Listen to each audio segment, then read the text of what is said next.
Estamos comenzando otra edición más de Juntos en la Mañana, aquí una edición ultra especial que tenemos hoy martes 16 de junio. Bueno, estamos en esta edición especial de Juntos en la Mañana, acá en este departamento, para comentar un poquito acerca de un nuevo proyecto, un nuevo programa que se denomina Telemonitoreo en Contingencia COVID-19. Vivian, cuéntanos un poquito de qué se trata este programa.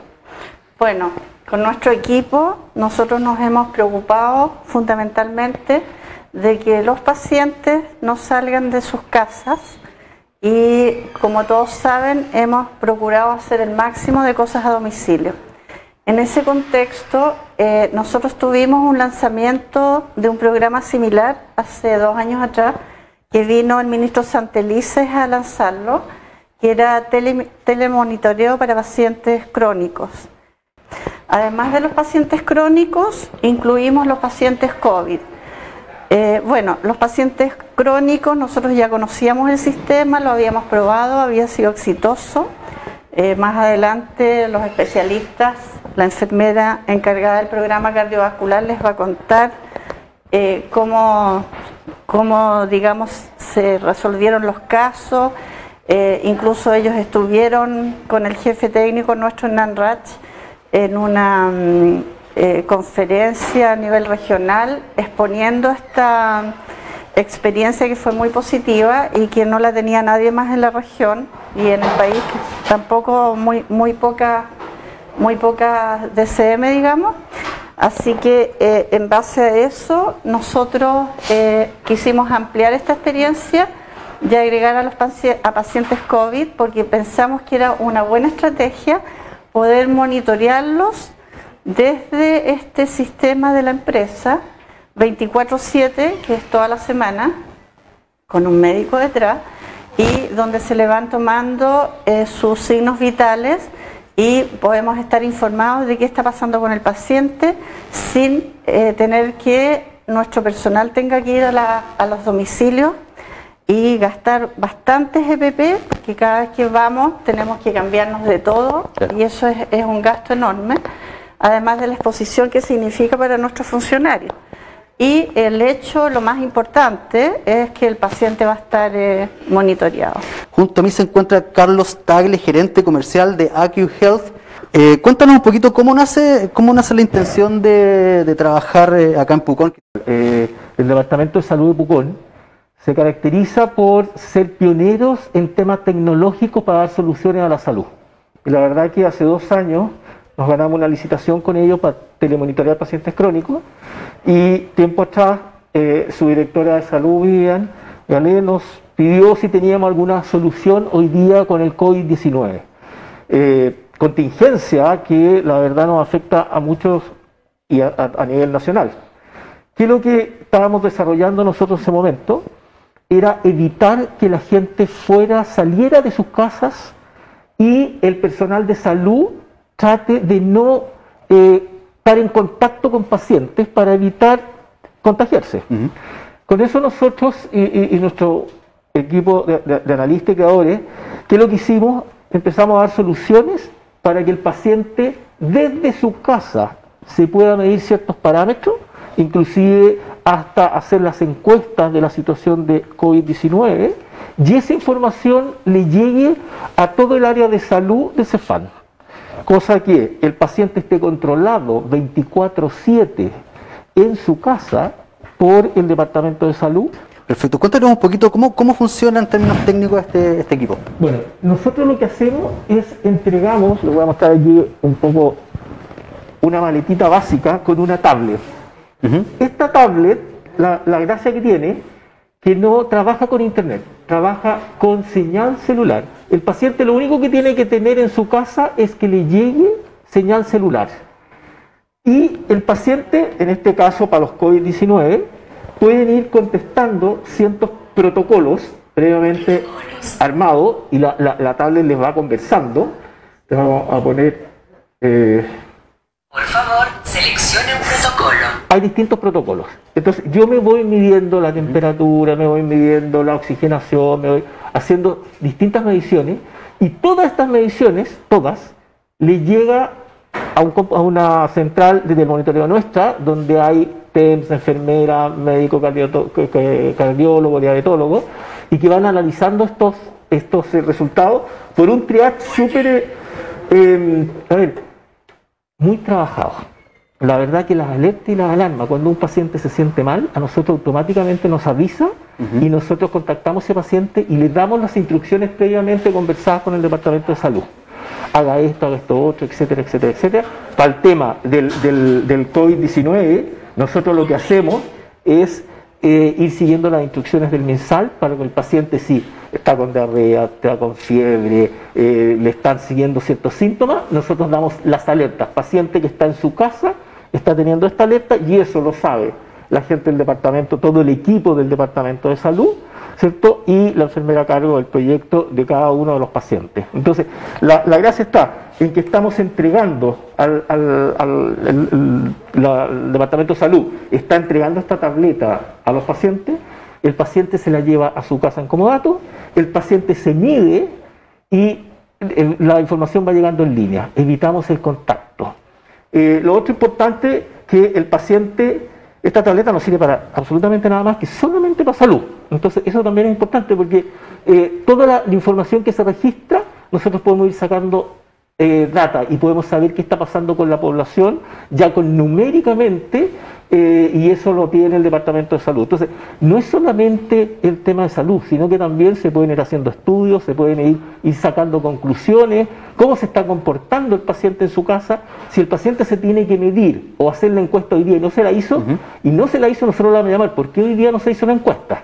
Es decir, estamos acompañándolo, el Departamento de Salud, a ellos desde su casa las 24/7. Y eso la gente, y sobre todo también el adulto mayor, lo valora mucho. Y cuando tú tienes un departamento que es pionero en este tipo de tecnologías, porque al principio, hace 2 años, cuando mostrábamos esto, había cierto miedo. Claro. Pero la verdad que en el proyecto que tuvimos la vez anterior, demostró que gente que le tiene miedo a la app o que le tiene miedo al celular, etcétera, esto no le tiene miedo. ¿Por qué? Porque es amigable, conversa con el paciente y es una tecnología de última generación. Aquí hay que recalcar, el Departamento de Salud hoy día está dándole opción a sus vecinos de trabajar en el tema de salud con la última tecnología en este país. Y eso la verdad que uno lo valora tanto y mucho, y se han adelantado a grandes municipalidades o a grandes departamentos de salud, inclusive de la región metropolitana. Entonces eso también hay que felicitar y yo creo que la comunidad tiene que agradecer que aquí son súper pioneros en darle soluciones a sus pacientes. Me encuentro en este bloque junto a Hernán Rach. Sí, mira, como mencionaba la directora, el hecho de estar en una pandemia y estar en una condición donde todas las autoridades ya van a quedarse en casa, ya nos obligó a poder readecuar nuestras estrategias de llegada a la población a cargo. Recordar que nosotros estamos haciendo monitoreo de la patología desde el mes de abril. Nosotros comenzamos de forma temprana a hacer el monitoreo. La oficina COVID fue creada y desde ahí que hacemos seguimiento y eso asegura la trazabilidad de los pacientes. Pero también pensamos que en algún momento se podía dar un aumento de casos y el tiempo nos dio la razón. Ustedes ya por los medios sociales ya vieron que tuvimos un aumento explosivo. 59 casos tenemos. Exacto, tenemos 59 casos y eso nosotros también habíamos hablado de eso, que en el momento que se pudiera producir algo así, tener una alternativa que nos permitiera descongestionar un poco al recurso humano y repartirnos un poco mejor el trabajo. Y qué mejor hacerlo desde la ayuda de las tecnologías en salud, una aplicación que muy bien habló Carlos, el gerente de la empresa, que se adjudicó este trabajo. Y desde ahí nosotros proyectamos que nos acompañe esta estrategia a lo menos 3 meses. Nos planteamos ahora, ya partimos esta semana, yo creo que ya la próxima semana vamos a hacer la entrega total de los equipos, pero dejamos una reserva de equipos para poder seguir trabajándolo de acuerdo al comportamiento que veamos de la pandemia en estos días. Lo importante de este programa, que no solamente nos vamos a preocupar de los pacientes COVID, sino que también nos vamos a preocupar de aquellos pacientes que son crónicos, que en algún momento tuvieron el programa, tuvieron la estrategia y están reconocidos o etiquetados como pacientes históricamente conocidos como descompensados. También los incorporamos ahora. Perfecto. Priorizamos a aquellos pacientes, en eso está trabajando una enfermera y un médico que luego también les va a conversar un poco en detalle de cómo llevan ellos el programa cardiovascular. Y además hay ciertos pacientes que tienen la condición de ser cardiovasculares y no están libres de tener COVID también. Claro. Por lo tanto, estas 3 categorías de pacientes son las que nosotros vamos a elegir y priorizar para este monitoreo. Esta vez me encuentro en este bloque con Fabiola Aguayo, jefa de la oficina COVID-19 aquí en Pucón, una oficina pionera en el país. Cuéntanos un poquito acerca de esta oficina que ha sacado aplausos dentro de todas estas cosas que nos están pasando. En sí, la oficina COVID empezó a funcionar en el mes de abril, ¿ya? Ahí empezó formalmente, y la oficina está compuesta por una enfermera, que es Carolina Veloso, por 2 médicos, el doctor Trompis, el doctor Díaz y por mí. Nosotros comenzamos con los seguimientos de los pacientes ya desde el primer caso, que fue en el mes de marzo, y en el mes de abril ya se conformó esta oficina que tiene a cargo el seguimiento, el monitoreo y también dar como los lineamientos de la prevención a nivel de la comuna. Y nosotros acá en el CESFAM actualmente, hasta ayer en la tarde, se habían tomado más de 580... Eso te iba a preguntar, ¿cuántos exámenes se toman? Acá solamente en el CESFAM más de 580 exámenes, que lo realizan específicamente las enfermeras, que se realizan tanto acá en el CESFAM como también en domicilio. La persona que viene acá a hacerse un examen, ¿inmediatamente queda con el protocolo de cuarentena para los cercanos?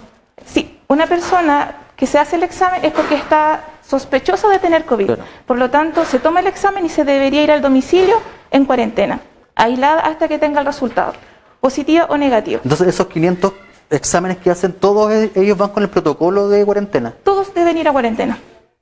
Ahora, lamentablemente, igual tenemos pacientes que no cumplen o no realizan esta cuarentena, se hacen el examen y después pasan al supermercado. Y esas cosas tampoco las tenemos como monitorear, sino que hay que hacer el llamado a la comunidad, a la responsabilidad tanto social, porque tengo que pensar, claro, yo quizás puedo tener, pero puedo contagiar a mi vecino, a mi familia, a cualquier persona.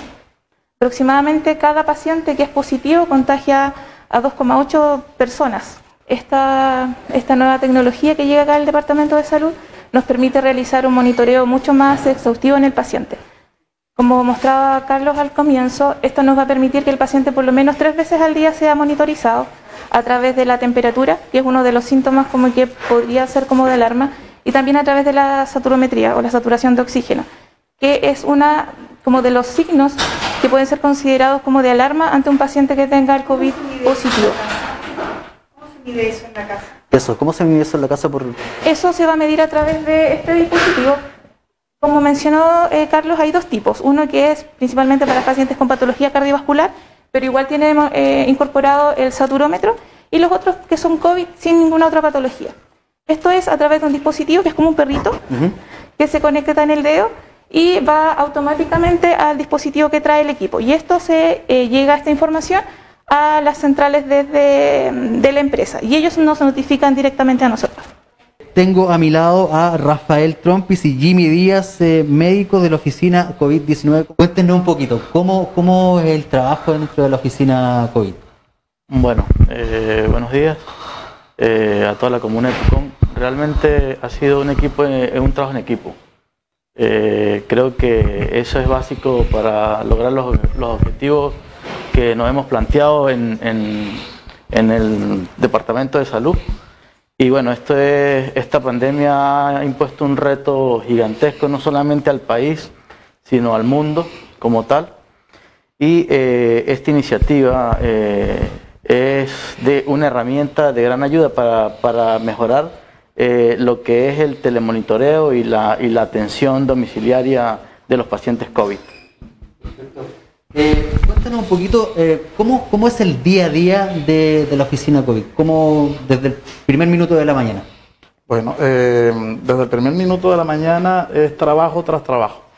Hay un trabajo en terreno, hay un trabajo estadístico, hay un trabajo de análisis de los resultados, hay un trabajo del día a día con el paciente. Imagínate que un paciente cuando le dice, mira, tú eres COVID positivo, un paciente que está tocado desde el punto de vista biopsicosocial, es un paciente de atención, es un paciente que muchas veces se deprime, es un paciente que puede ser cualquiera de nosotros, ¿me entiendes? Entonces, a veces es necesario ponerse en el cuerpo de ese paciente que está realmente padeciendo, en este caso, la infección por el coronavirus en ese momento. Nosotros tenemos como objetivo de la oficina COVID el seguimiento, el control de este paciente infectado y sobre todo también los parámetros de prevención.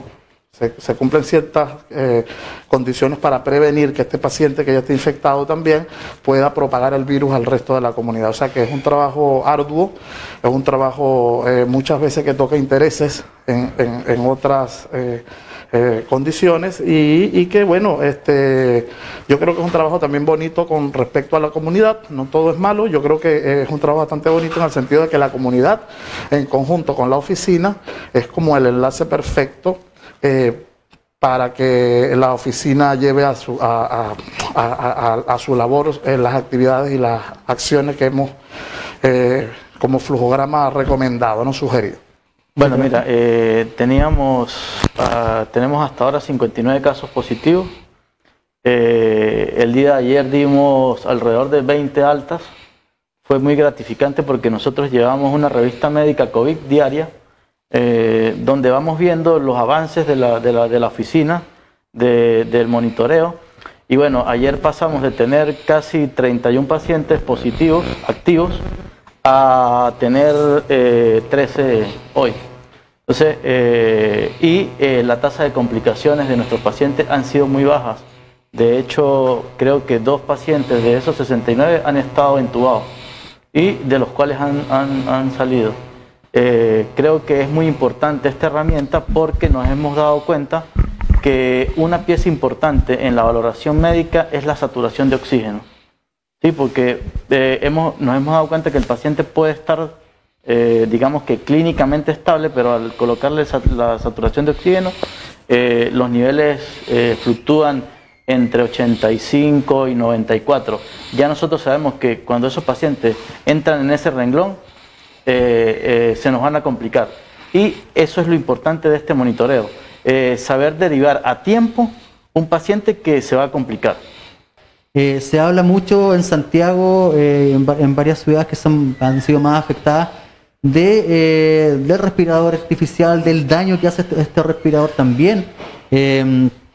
¿Cómo ha sido el tratamiento de los pacientes acá? Fíjate lo siguiente, ¿no? El virus, en su biología general, utiliza receptores que son, a veces, desde el punto de vista bioquímico, se utilizan muchos fármacos para la presión arterial y esos fármacos actúan también en los mismos receptores en donde el virus se pega, se une para poder penetrar la célula y parasitarla, ¿no? Entonces esos receptores normalmente están en mucha abundancia en los neumocitos, que son unas células que forman parte del alvéolo pulmonar. Entonces, ¿qué pasa? Por eso es que el pulmón es uno de los órganos que normalmente está más relacionado con la actividad viral, en este caso el tracto respiratorio superior, el inferior, en este caso los alvéolos pulmonares, el parénquima pulmonar. ¿Qué es lo que ha pasado, no? Que al principio se pensaba que el paciente hacía una neumonitis viral normal, pero a medida que se han ido estudiando los casos, se ha visto que no solamente es la neumonitis, sino que también el virus produce dentro de su proceso inflamatorio una cascada de activación de factores de coagulación, y estos factores de coagulación terminan coagulando la microcirculación pulmonar, que es la que origina la lesión pulmonar o la lesión del parénquima por hipoxia, por falta de oxígeno. O sea, el problema no netamente es que te coloquen en un respirador y ya, el problema es que al pulmón no le llega sangre porque tiene obstruidos sus vasos sanguíneos. Entonces, de allí parte el proceso fisiopatológico para el tratamiento y la comprensión de esta situación de infección. Es por eso que en múltiples oportunidades, aunque tú sometas al paciente al respirador mecánico, no es la única opción, porque el problema es circulatorio y en la microcirculación de este órgano tan importante como es el pulmón. En el caso de nosotros y en el caso de la ventaja que ofrece el hecho de monitorizar o tener el monitoreo continuo 2, 3, 4 veces al día en dependencia del tipo de paciente, es tan importante porque podemos monitorizar solamente con la parte de la saturometría de flujo, la cantidad de glóbulos rojos que está llena de oxígeno en ese paciente. Eso nos da indirectamente la función o indirectamente la proporción de ese pulmón que está funcionando y nos permite a nosotros determinar si el paciente puede o no continuar su cuarentena en casa, es decir, en domicilio, o hay que derivarlo a una institución superior, en este caso a un hospital. La diferencia es grande porque los pacientes que se derivan de forma oportuna son los pacientes que normalmente viven. Los pacientes que se derivan de forma inoportuna o retrasada son los pacientes que padecen y son los pacientes que se complican más. En este caso, hay que tomar en cuenta que los pacientes crónicos, diabéticos, hipertensos, cualquier persona que tenga una enfermedad crónica, artritis reumática, o que esté tratándose, ejemplo, que se trate de un paciente trasplantado, o que esté en base a la toma de fármacos inmunosupresores, alteran la función del sistema inmunológico, lo que a su vez en la evolución de la enfermedad va a tener cierto impacto.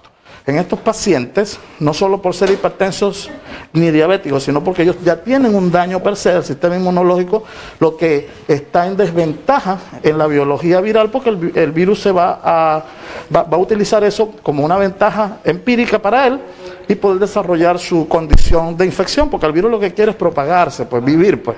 Bien. Recuérdense con todo eso que a pesar de que el virus se quiere multiplicar, no son partículas, no son seres vivos, son partículas, son pedacitos de ADN o de ARN en dependencia que quieren multiplicarse y por eso invaden las células y las parasitan. Ese es su objetivo. Sí, bueno, es importante en esta enfermedad y en la medicina como tal, 2 más 2 no es 4. Siempre hay que encasillar e individualizar al paciente. No todos los pacientes son, digamos que, aspirantes a un respirador mecánico, ¿sí? Por lo general, tú vas dando el tratamiento sintomático, ¿sí? Si el paciente presenta fiebre, artralgia, mialgia, comienza con paracetamol, ¿ok? Nosotros intentamos indicarle al paciente la toma de aspirina, ¿sí? A dosis de 100 miligramos, la cual funge como antiagregante plaquetario. A dosis de 500 miligramos ya actúa como antiinflamatorio, ¿ok? Y es muy importante siempre seguir los consejos. No hay muchas cosas falsas, como tú dices, hay mucha información falsa. Y bueno, nosotros queremos llamar a la conciencia, porque el comportamiento de la curva en nuestra comuna, en un principio vimos que tuvo ciertas mesetas, donde la tasa de contagiabilidad fue, digamos que mantenida, pero alrededor del día 77 al día 80 de la pandemia, que paradójicamente coincidió con 10 días posterior al 15 de mayo, donde se llevó a cabo la cuarentena en la región metropolitana, hubo un aumento y una verticalización de la curva de contagios acá en nuestro... Como decía el doctor Trompis, hay unos receptores y hay una enzima que se llama la enzima angiotensina 2. La enzima angiotensina 2, nosotros tenemos receptores a nivel de la conjuntiva ocular para la enzima angiotensina 2. Es muy importante porque por eso es que se dice el distanciamiento, porque ya se estudió que las gotitas pueden viajar hasta un metro, ¿sí? Siempre y cuando hables y no grites. Todo depende, o si estornudas, ¿ok?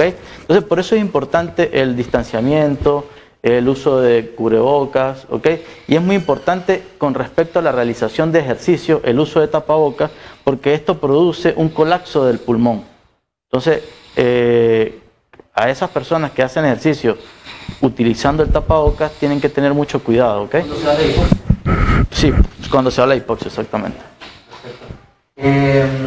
¿Algo que agregar para ir cerrando? Sí, primero dar las gracias a Dios, porque estamos vivos y estamos acá en la comuna. A pesar de que el virus es muy infeccioso, muy infectocontagioso, no es tan letal, ¿eh? Hay virus que son muy letales, como el del ébola, que de 10 personas mueren 8, ¿entiendes? Aquí de 10 personas, de 1000 personas muere siempre el 0.1, 0.2. La idea de esto es que no se enfermen todos al mismo tiempo.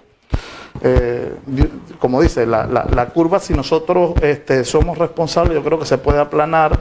Yo creo que puede haber épocas, evoluciones de la tendencia de la infección en la que la población con cierta condición, pues no es necesario ser súper inteligente para comprender que hay que usar la mascarilla, lavarse las manos cada vez que uno sale y que uno llega, porque te puedes traer el virus para la casa, ¿estamos claros? Tomar esa conciencia, pues. Ya hay una condición de época previrus y postvirus, ¿ya? Pre-coronavirus y post-coronavirus. Saber también que la oficina no solamente la conformamos nosotros, también, ejemplo, en este caso, la señora Vivian, que fue visionera en este aspecto. Fíjate que la oficina se conforma precisamente después el ministro sugiere la conformación de oficinas a nivel nacional, pero ya ella tuvo esa visión, de hecho, de conformarla antes, porque ella en la integración precisamente del tratamiento para esta condición de pandemia, esa visión yo creo que es necesario ratificarla, pues.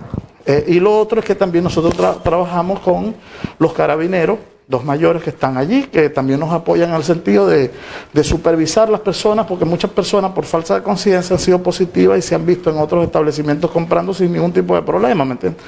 Entonces es necesario también supervisar, pues. Entonces, yo creo que la oficina COVID es la integración de una serie no solamente de especialistas en salud, sino también de la comunidad en ese sentido, de la comunidad laboral, pues. En este sentido, carabineros, enfermeras, médicos, trabajadores administrativos, entre esas partes. La conciencia es lo más importante en todo esto para poder bajar la pandemia.